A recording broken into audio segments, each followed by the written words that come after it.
Ever tried to help your mom eat better, only to have her look at that green smoothie and sigh, "Again with the kale?" If you've ever felt like you're stuck playing nutritionist, nurse, or food police to your aging parent, you're definitely not alone. But what if there was a better, warmer way? One that brought you closer, not further apart? Let's get honest for a second. Most of us just want the best for our parents. We want them to feel strong, vibrant, and cared for. So, we say things like, "Eat more greens," or "Skip the extra cookie," or "Don't forget your protein." It all comes from a place of love. But when you're on the receiving end, especially as an older adult, those words can start to sound less like love and more like a checklist. Sometimes, even the kindest reminders can feel like lectures.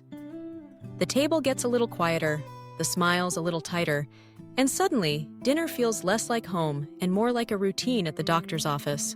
Why does this happen? It's not just about the food, it's about how we talk about it.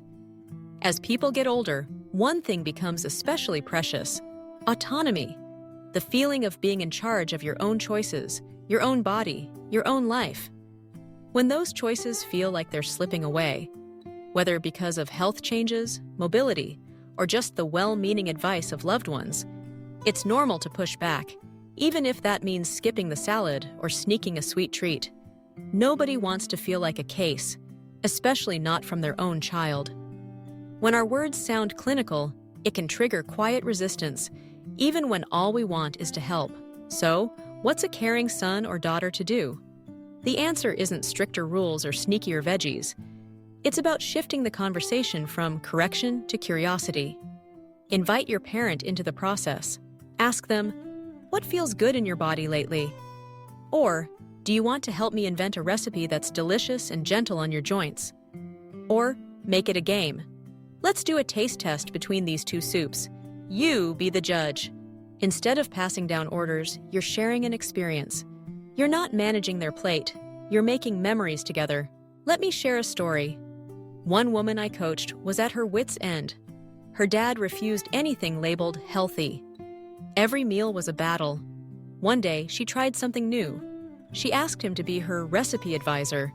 Suddenly, he was in the kitchen with her, swirling smoothies, critiquing flavors, and even, to her surprise, tossing in a handful of spinach. His idea, not hers.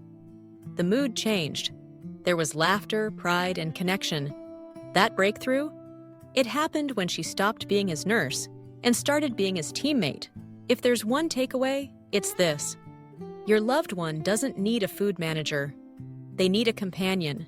Change the script. Make food about joy, not rules. Celebrate the little wins, the shared meals, the new recipes, the laughter over a bowl of soup.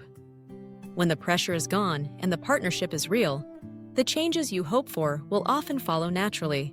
So, next time you're tempted to hand out advice, try handing over a spoon instead.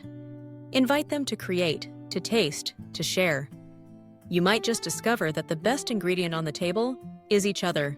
What about you? Is there a meal or a memory that brought you closer to someone you love? Let's celebrate those moments together.